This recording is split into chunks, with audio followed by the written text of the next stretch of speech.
Welcome to our deep dive into Act 1 of George Bernard Shaw's classic play, Pygmalion.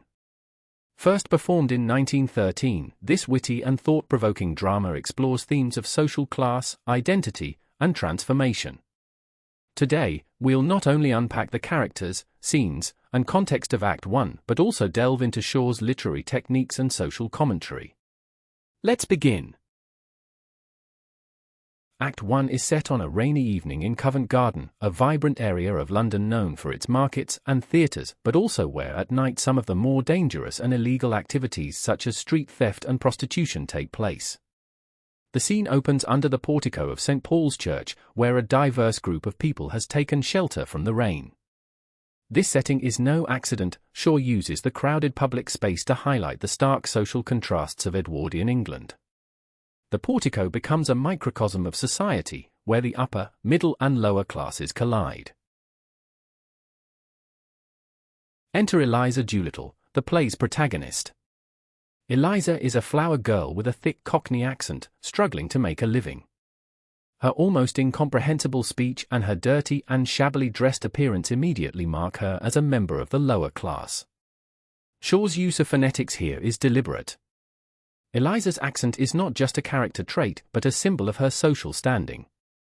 Despite her circumstances, Eliza is spirited and determined, qualities that make her a compelling and sympathetic character.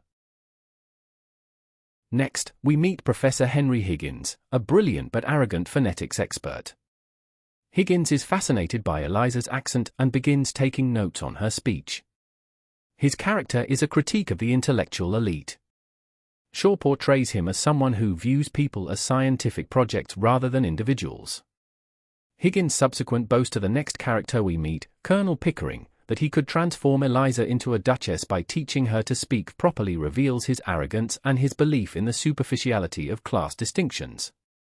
Believing that because he speaks in a better and more formally educated way than Eliza, this clearly makes him a better person than her. Colonel Pickering, who we quickly discover is also an expert in phonetics, is in contrast to Higgins, a kind and courteous man. Pickering is included in the play as he serves as a literary foil, that is to say, a mirror to the main character's personality, in particular, to Higgins' brash and discourteous behavior towards others. Higgins, quickly discovering that Pickering's and his own academic work are known to one another, share mutual respect for each other. This, in turn, leads to a friendly wager. If Higgins can pass Eliza off as a lady at an ambassador's garden party, Pickering will cover the expenses of the experiment.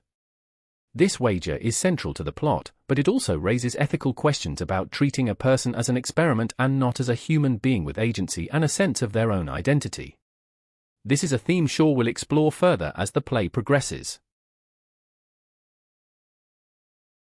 Eliza, overhearing their conversation, and in spite of the manner in which Higgins has treated her so contemptuously so far, becomes intrigued by the possibility of a better life. Her decision to visit Higgins the next day and offer to pay for speech lessons marks the beginning of her transformation. It is important to note that Shaw uses this moment to highlight that, contrary to Higgins' maltreatment of her, Eliza does indeed have a sense of her own agency and ambition, thereby challenging the stereotype of the passive, downtrodden lower-class woman. However, we the observer must note that her hope is tinged with naivety. She doesn't yet understand the complexities of the social experiment she's about to undertake. Act 1 introduces us to the play's central themes, the power of language, the rigidity of social class, and the potential for personal transformation. Shaw's use of humor and sharp dialogue serves a dual purpose. It entertains the audience while critiquing the superficiality of class distinctions. For example, Higgins' dismissive attitude towards Eliza's humanity is both comedic yet deeply unsettling, forcing the audience to question their own assumptions about class and identity. From a literary perspective, Shaw's use of phonetics as a metaphor for social mobility is ingenious. Language becomes a tool of both liberation and oppression. Eliza's transformation will grant her access to higher social circles, but what she has yet to understand is, at what cost?